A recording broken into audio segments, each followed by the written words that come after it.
Today's topic is personality disorders. Personality disorders are inflexible, maladaptive, and rigidly pervasive patterns of behavior causing subjective distress and or impaired functioning.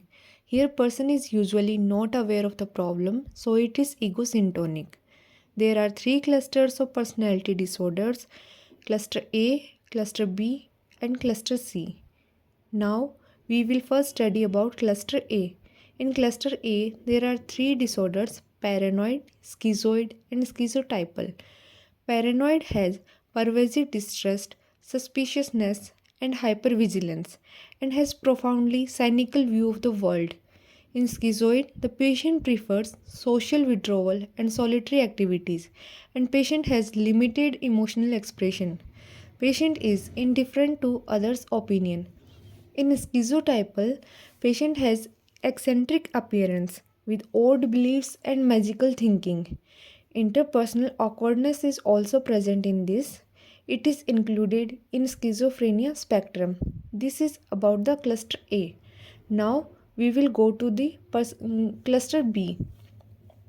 In cluster B, there are four disorders: antisocial, borderline, histrionic, and narcissistic. Now we will first see the antisocial. In antisocial, patient has disregard for rights of others with lack of remorse. Patient behavior involve criminality, impulsivity, hostility, and manipulation. It is more common in males. If the patient is less than 18 years, the diagnosis will be conduct disorder. In borderline personality disorder, patient has unstable mood with interpersonal relationships. Patient has fear of abandonment. Impulsivity and suicidality is also present. It is more common in females. Here, splitting is the major defense mechanism. In histrionic, patient is attention seeking and has dramatic speech with emotional expressiveness. In narcissistic, the patient believes in grandiosity and has sense of entitlement. Here require excessive admiration. Now, the cluster C has three personality disorders: avoidant, obsessive compulsive personality disorder, and dependent.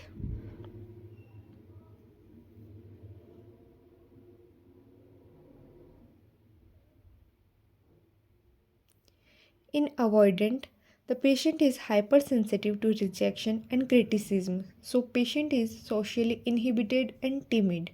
In OCPD, patient has preoccupation with disorder, need perfectionism, and it is egosyntonic. In dependent, patient has excessive need for support and has low self-esteem.